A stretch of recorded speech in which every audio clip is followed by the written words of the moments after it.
Imagine this. I'm watching the Pacific turn into a powder keg right now, and Japan, yes, the peaceful island nation everyone thought was stuck in defense mode, has just flipped the script in a big way. For decades, China assumed Japan would stay hands-off if they ever moved on Taiwan.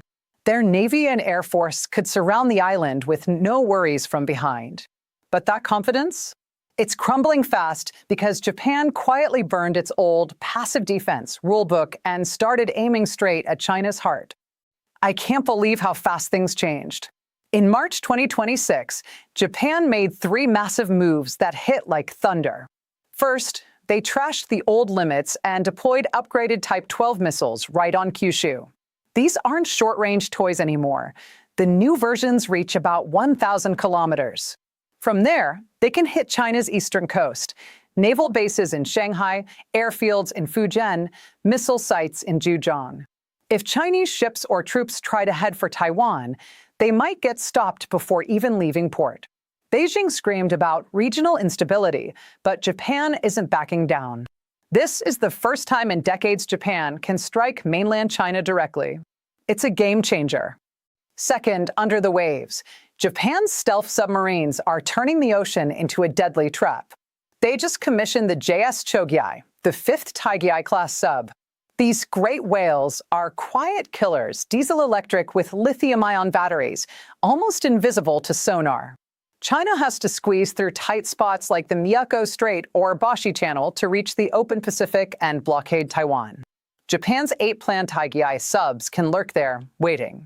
One silent torpedo launch could sink a carrier or troop ship before anyone knows what's happening. With China's huge navy, 3 carriers, hundreds of ships, over 70 subs, this could make any invasion fleet think twice. It's not just defense. It's turning the sea into Japan's kill zone. Third, high-tech lasers are joining the fight.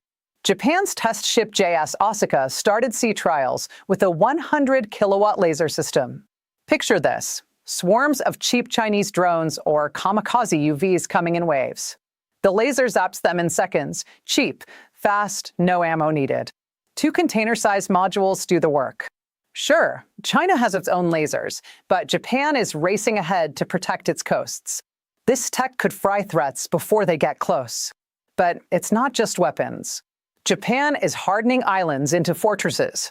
Take Iwo Jima, that bloody World War II battlefield 1,200 kilometers south of Tokyo. China's long-range missiles can reach Okinawa and Kyushu bases easily, so Japan is expanding Iwo Jima, longer runways, stronger ports, floating docks for big ships. Fighter jets could stay there permanently, filling the surveillance gap in the Pacific. Out of reach for easy Chinese strikes, it gives Japan deeper strike options and better warning.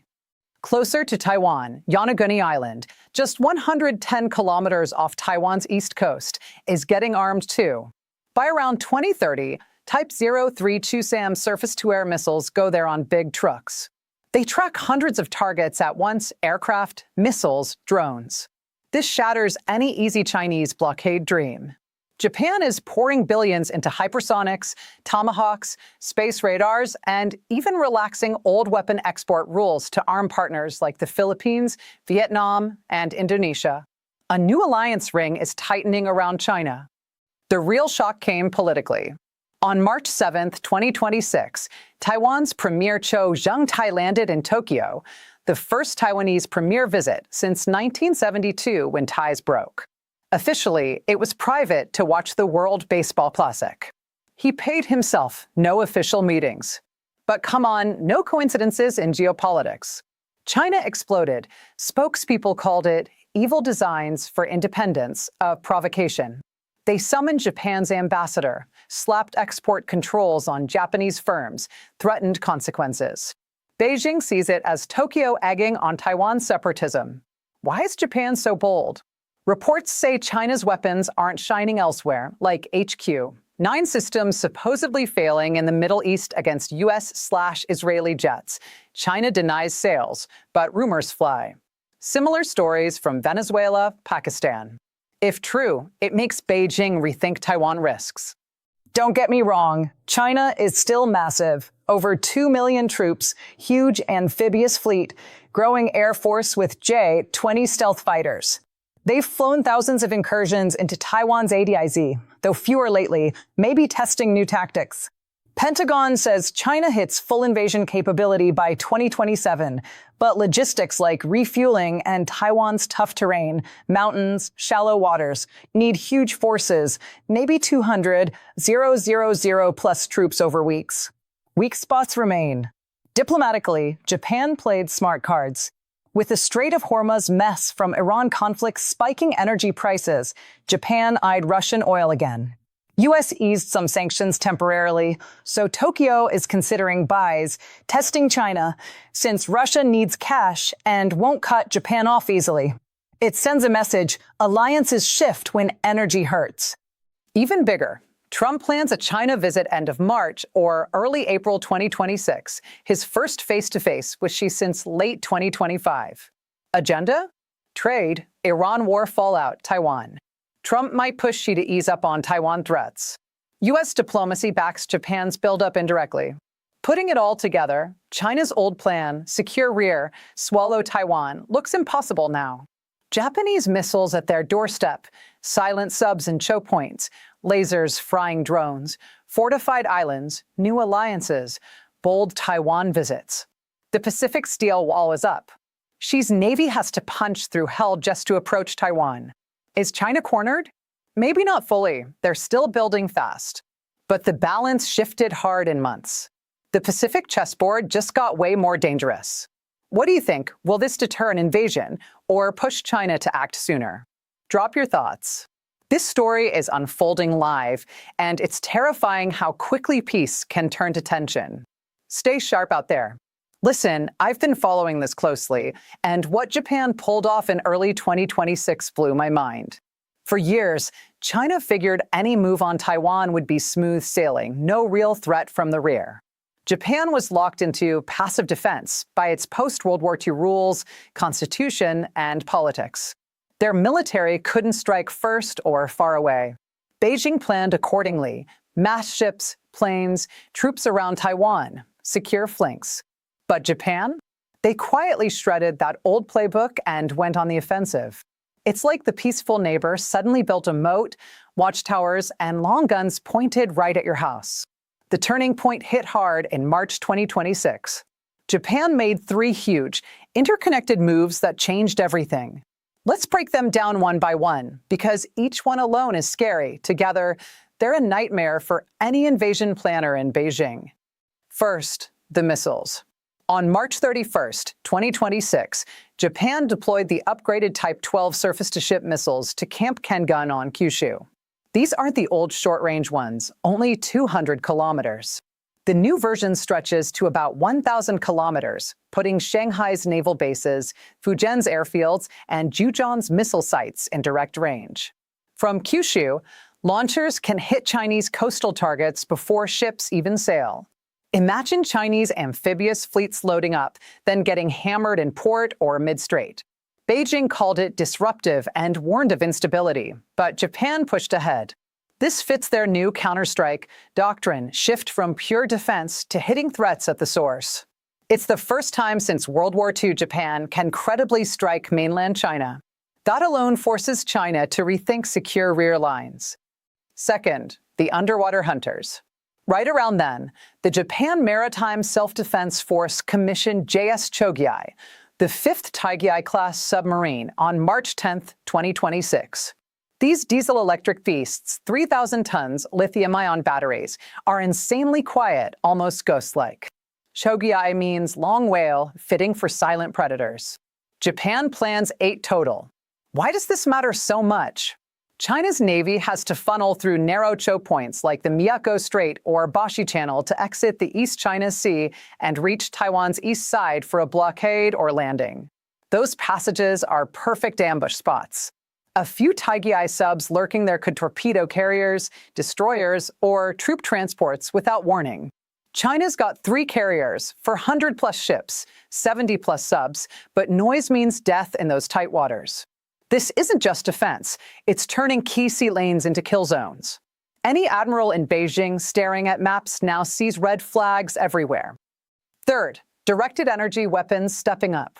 Japan's test ship JS Asuka started serious sea trials in late 2025 into 2026 with a 100-kilowatt high-energy laser system. It's container-sized, 2 modules, ship-powered, and designed to zap drones, missiles, or small boats in seconds. Cheap shots, no expensive missiles wasted. China loves swarming with cheap kamikaze drones. This laser could burn them out of the sky for pennies. Sure, China has its own lasers, like on their ships, but Japan's pushing hard to deploy first for coastal protection. In a Taiwan scenario, waves of UVs could get fried before reaching Japanese or Allied assets. It's asymmetric warfare, high-tech, low-cost denial. But weapons alone don't win, bases do. Japan's fortifying remote islands to create depth and survivability.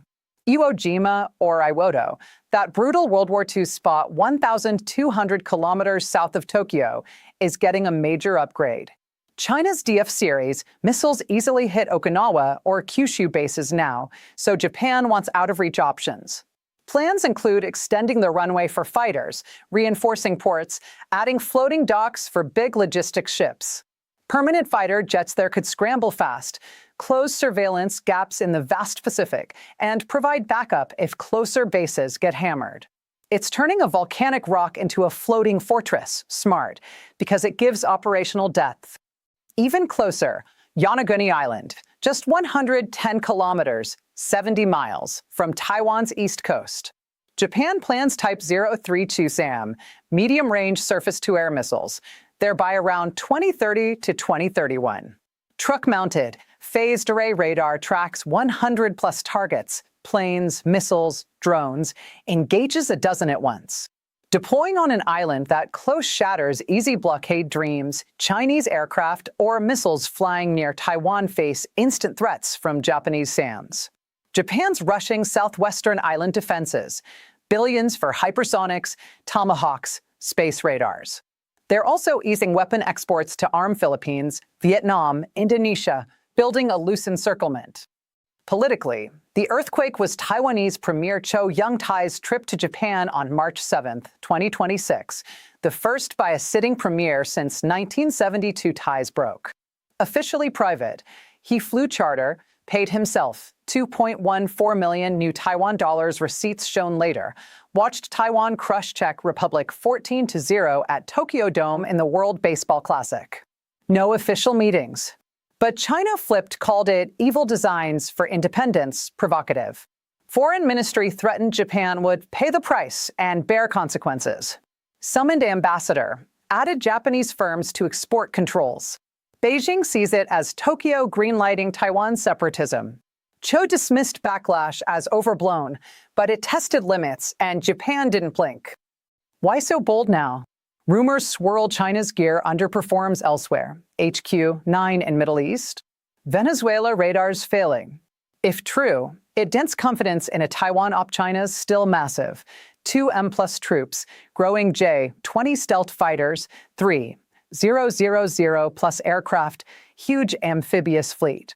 Pentagon says full invasion ready by 2027 air superiority, landings, but logistics hurt.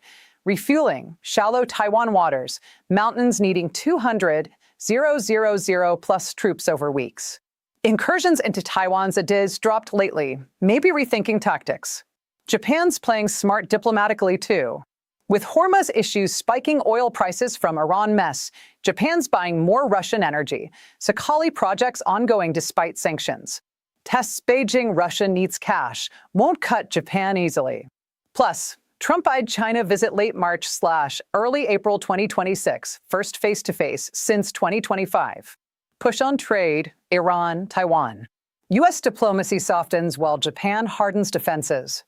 Bottom line, China's old plan, secure rear, quick Taiwan grab, looks shattered. Missiles at doorstep, subs in straits, lasers versus drones, island fortresses, alliances tightening, bold visits. Xi's Navy must fight through a steel ring before touching Taiwan. Cornered? Not totally, they're building fast.